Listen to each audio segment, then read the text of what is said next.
Hey everybody, I'm Brady Dale. I'm a reporter with The Defiant. We're here to talk about financialization. Let's just go down the row and have folks introduce themselves. Hey everyone, my name is Aiden Hyman and I'm a co-founder and CEO of Chainsafe Systems.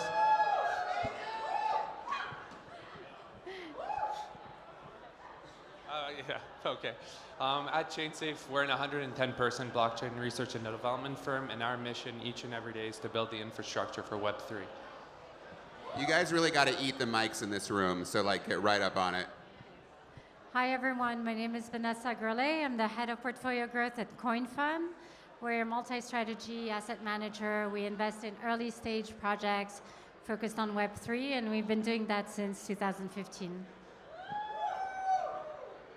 Hey guys, I'm Sam. I help lead developer experience at Superfluid. Superfluid's a protocol that lets you stream money in real time. So basically any recurring payment, you can divide it up into little tiny fractions essentially and stream it on a per second basis to whoever you're sending it to.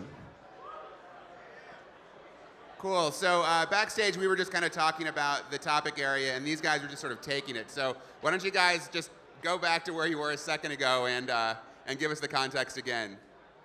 So I think what we were talking about backstage is everything about the money. You know, we've seen the hyper financialization of what we do in Web3, whether it's for NFTs, DeFi, and any other solutions that we create. And so we were wondering, is that really where we want to go?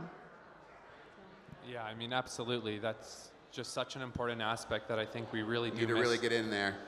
But I mean, everyone's gotten in there. Okay. Basically, you know, we look at the financialization of crypto as an opportunity to make money, but in reality, decentralized technologies are meant to commodify the way in which people extract value. And what that really means is that, you know, at the end of the day, a more decentralized version of what it is you're making will actually be better to the users and therefore displace you from this industry. And people really need to wake up to the realities of what it looks like 10 years from now when we have decentralized versions of all the things that are parasitically extracting value from each and every one of you.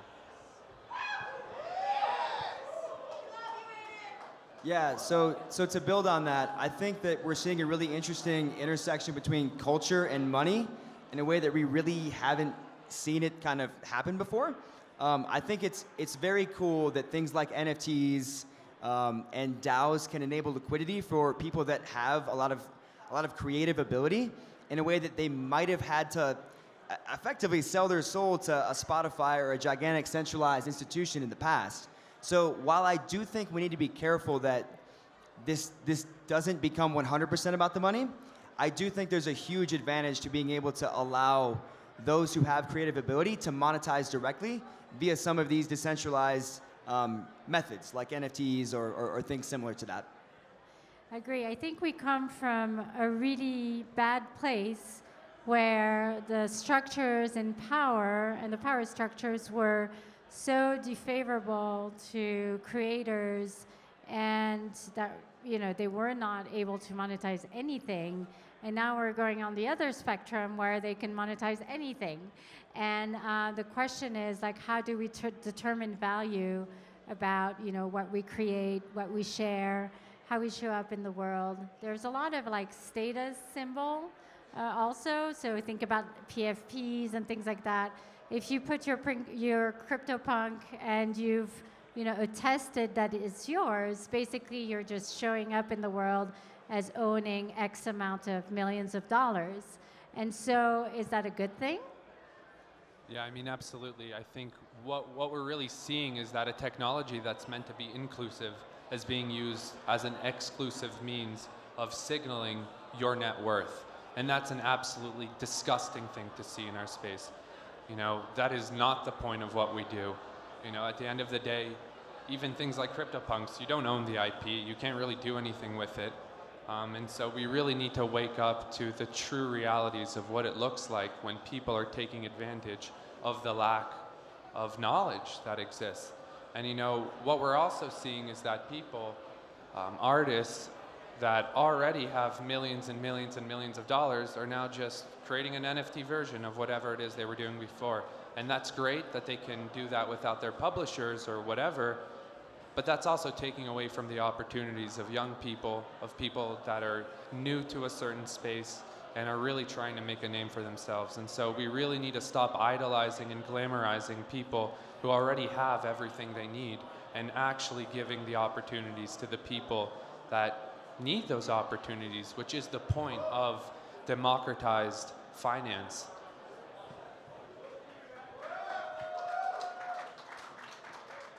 Yeah, I mean, I think it's kind of just a human thing, right? Luxury goods have existed for a long time, right? Nice cars, that nice Doge Ferrari or whatever that was over there, right? These things are things that people have done for a long time. Rolex watches, like, I think NFTs are a way to, in some cases, show that you're either part of a community or that you're high status in a way that can be seen by the entire world. Like, in order to see somebody's nice watch, you have to actually meet them in person, right?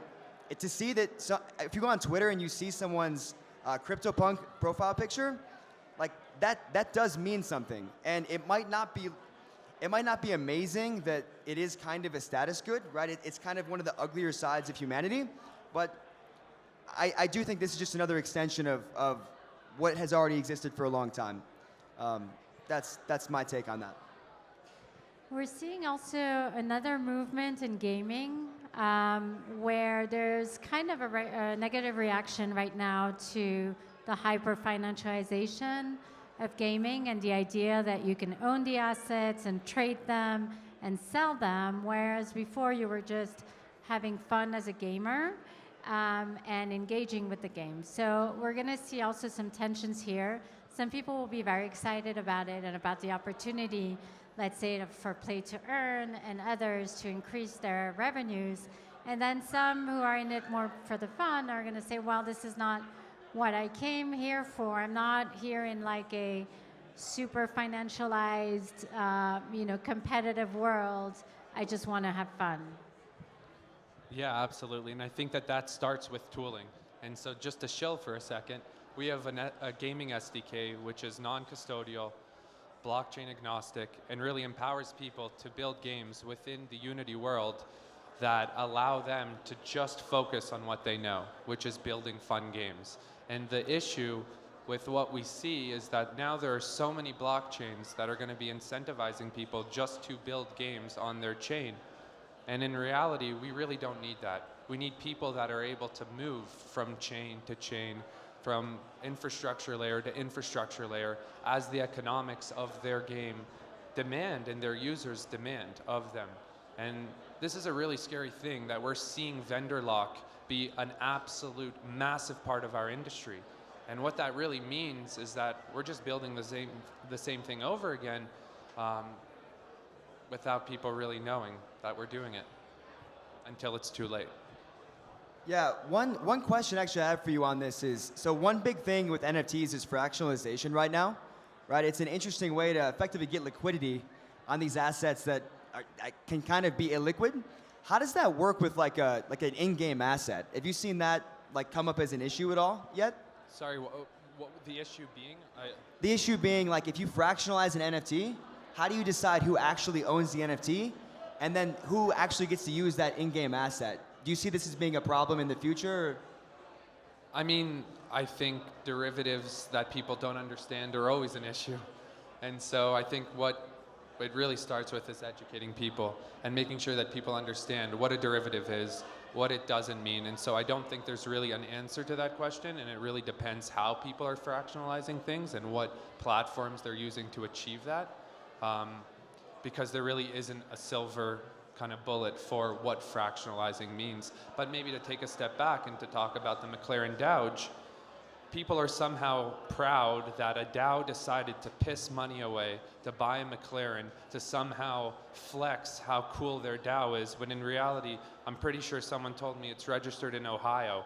Now you tell me how decentralized that is, that you have an asshole driving around in a Doge car registered in Ohio, that somehow is gonna be a positive impact on our space. And so I think we need to come together and to start to take a stand against things like that and to stop glamorizing this opulence that we're seeing and to really do the things that we're all here to do, which is truly change the way people interact with the digital world. Well, wait, just to challenge that a little bit, I mean, I appreciate the idea of gaming making this stuff fun, but I mean, honestly, I've covered the crypto games a lot, and the subtextual narrative of a lot of them is they're not really that fun yet on balance. But what people are pretty jazzed about is that some of these games have enabled people to make money in ways that they've never been able to make money before, and in parts of the world in which they didn't have. It's a new opportunity in those places. So I guess it seems like on some level that financialization has been kind of cool. It's been low on fun, but high on money, and that hasn't been terrible for some players. I mean, hello? Oh, yeah. I think the big issue there is that we're really preying on people that don't have a means to achieve their livelihood in a way that we all do here. And so what we really need to be talking about is the fact that there are economies in the world that are struggling to survive, and what we're doing is basically giving them an opportunity to make some money, when in reality we should be talking about why people are okay with hiring people all over the world and paying them pennies on the dollar. And that's the real issue here, right? That we need to be empowering people to take part in our industry. And so yeah, I mean, if it isn't valuable for you to play a game and to make money, is it okay that it's valuable for someone living somewhere else? And so I think we need to be creating more opportunities for those people to engage in a way that we engage with this technology and not just at the surface layer.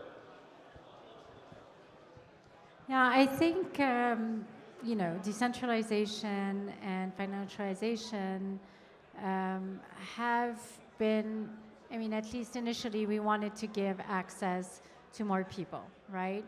And so the play to earn movement is sort of achieving that at a small scale, but it's not really like the solution, right? The solution is be able to engage in meaningful and fruitful sort of activities so that they can earn a living, they can increase their living wage, and not just like be a band-aid to the situation they're in. Yeah, I mean, I think, so I'm not a gamer myself personally, right? But I do think, and this is just maybe my opinion, and I'm not meaning to push back too hard on this, but I think that people that are making money in the Philippines playing Axie are probably happy to have another opportunity to make money that can connect them to the rest of this economy, right? So I guess the good thing about it is that even if you don't feel like maybe gaming is the most highest utility use of time, right? The benefit is it might bring them into this decentralized ecosystem in a way that can let them see some of the more wholesome, higher level opportunities that are available in the rest of our decentralized ecosystem. I think the point of it being a band-aid is really the thing. It's not that we're saying that it's necessarily a bad thing.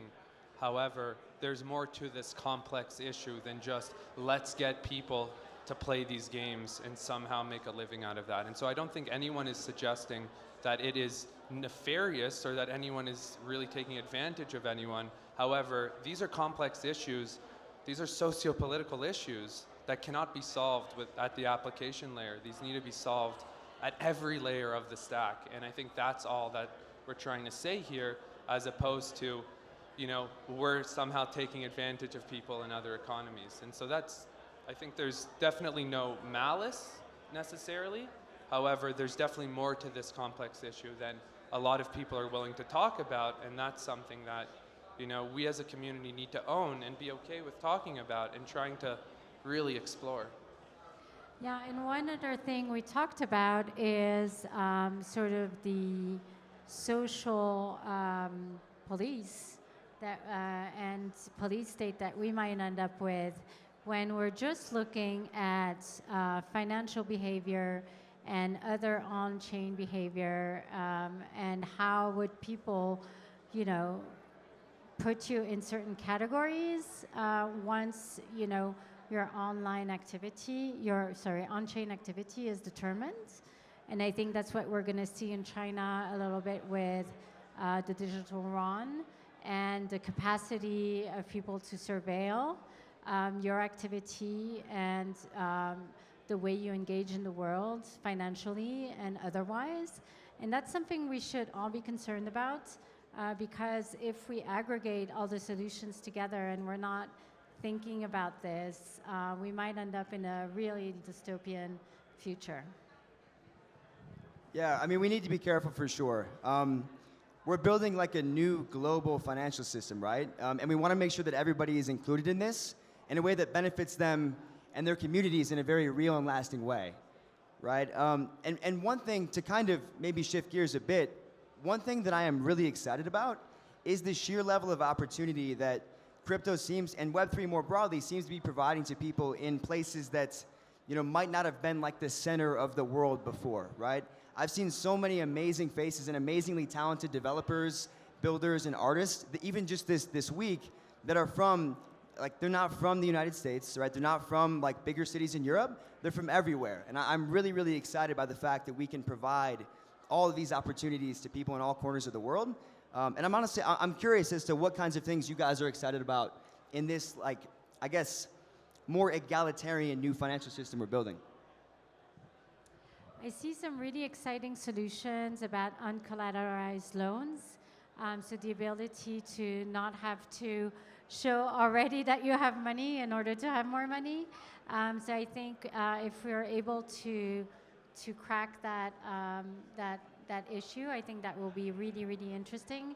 And everyone. Did you see someone here working on that in an interesting way at East Denver? So we invested in Union Finance, which builds a reputation system in order for you to get uncollateralized loans. And there are other projects, and I think that if there's massive adoption around that, it's going to be super interesting. There's another project that's based in Latin America called Tropicus, which is tackling that issue because, you know, the founder lives in Bogota, so where DEF CON is going to happen. And for example, his brother could not get a loan, and you know he had a very stable situation there and had revenue, but the risk profile was too high for the banks, and so he just couldn't buy a house.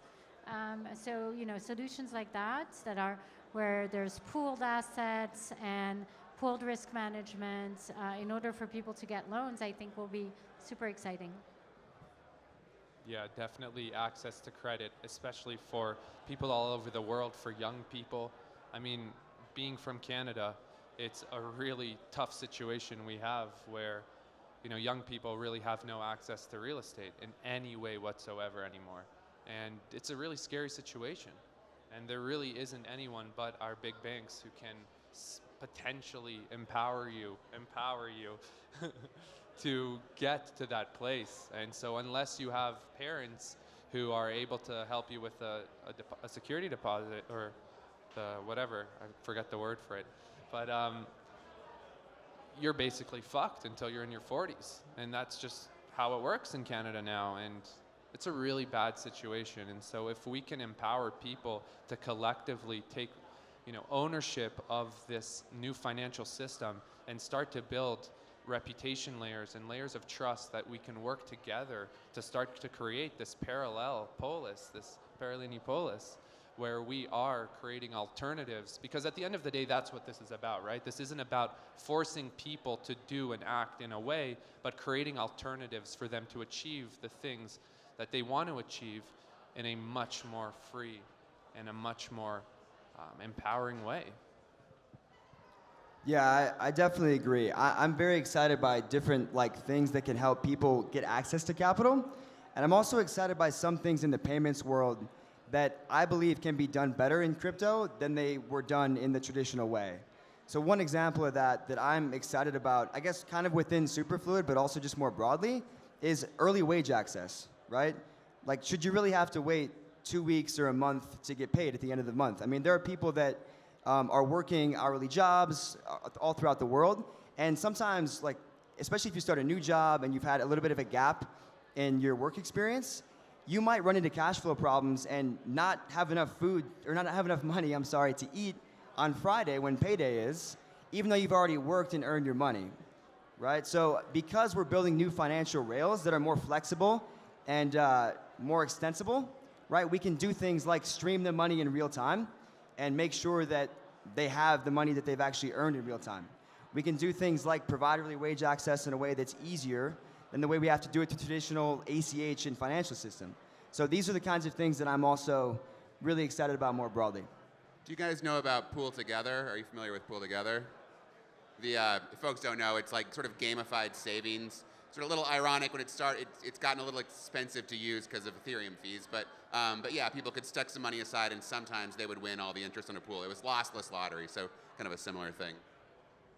Yeah, and I think the ability to generate yield automatically and safe and securely is really something extraordinary, especially in these times, and the ability to safeguard your assets from inflation.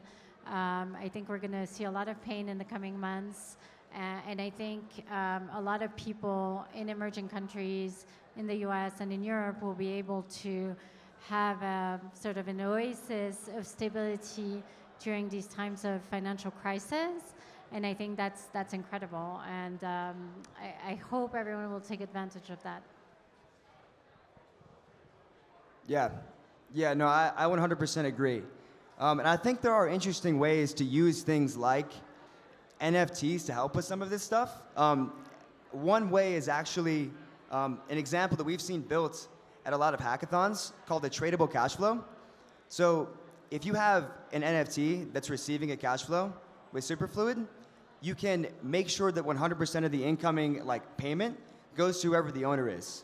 So if somebody wants to sell that up front, right, or sell a stake in that, they can get capital early by showing that they have proof that they're being paid on chain in some way, because you can see the chain, you can see that the payment is going to come. You can get capital early in a way that you might not have been able to before. So again, these are the kinds of things that I think are very cool. Any other stuff you guys are psyched about? I guess personally, what I'm really excited about in the gaming ecosystem is the fact that we can really experiment with new and exciting models. That no longer is it just about life and death in our space, but rather having fun and trying to empower people to enjoy their experience within the decentralized world and not just think about everything in such extreme ways. And so I'm really excited to see what comes out of this huge gaming wave that we're seeing, and what amazing DAO models, what amazing, streaming models, how we really start to understand how these gamified ecosystems work, and then what we take and bring into the real world based on these models. And so, yeah, I think bringing fun back into the equation is one of the best things that could have ever happened for our ecosystem. Yeah, and just to jump in on that, I think a really cool thing about a lot of these gamified ecosystems is going to be the rapid iteration and experimentation in governance models, right? Traditionally, in order to experiment in governance, that was kind of a dangerous thing, right? You either had to risk some kind of revolution in your country or a revolution within your individual company, if it's within a company. But I think a lot of the stuff that's popping up is going to give us the opportunity to generate cool new coordination mechanisms that we haven't even seen before. So I think you're 100% right. And where we go from there is really up to everyone sitting here today. And so I think the really important part in all of this is that this really is just the beginning. And I know personally, even in 2015, I felt like it was way too late. And so it's super important for everyone here to really appreciate the significance that you play in realizing the vision that we really do all share at the end of the day, even if some of us are kind of trying to push that back as much as possible to kind of achieve the things that they're trying to achieve.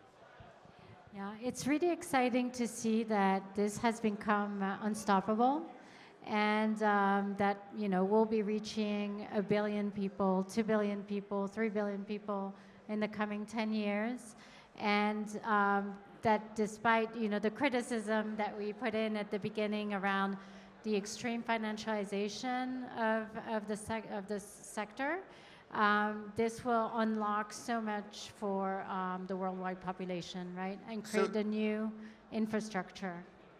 Yeah, I think one of the really important parts in that is that if we don't want people to tell us how to build this technology, then we need to stand up and start educating people and actually self-regulating ourselves a lot better, because we're really doing a bad job of actually educating people to understand the implications. And I guess that was really the point at the beginning, was if we're not educating people and being honest about the implications of all of these things, then we're just going to repeat the same mistakes over and over again.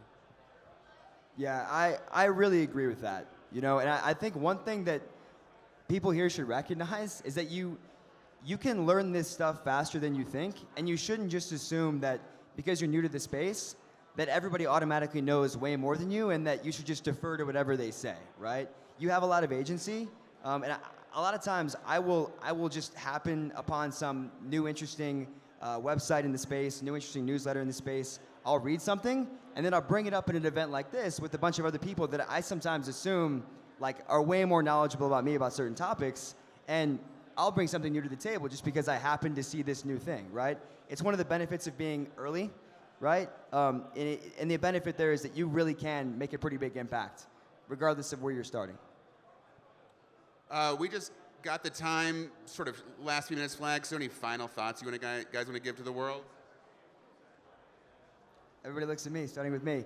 Yeah, I mean, I think, you know, this event, this is my first ETH Denver. I've had a really good time. It's been amazing meeting everybody in person.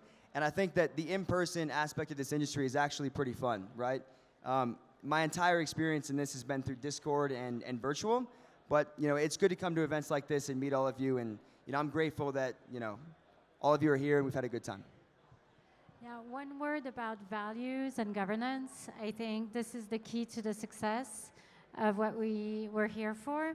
So when you're building projects, when you're, you know, putting yourself out in the world, think about what you're standing up for, and, you know, if there are any intended consequences around it, just, you know, make sure you thought about it, make sure that you're just being thoughtful and leading with consciousness into everything that you do.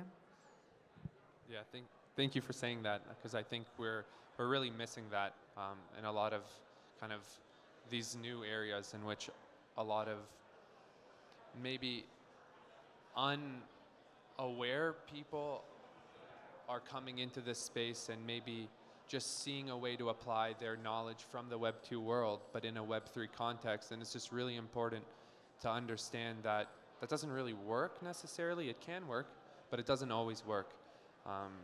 And as like a final thought, I think it's really important for each and every one of you to appreciate the duty and responsibility you have as an ambassador for this space, and that, you know, we're not going to make it unless each and every one of you take on that responsibility and truly do take that to everyone around you and help them navigate through this space. Because without that, you know, it's a lot, right? There's a lot of conversations going on, a lot of distractions, and it's really important for all of us to work together and remember that this is a peer-to-peer open source space that happens to be called blockchain technology, but it starts with open source peer-to-peer technologies, and that comes with an inherent set of values that are incredibly important to appreciate and incredibly important to put into your everyday lives and action that all day and every day.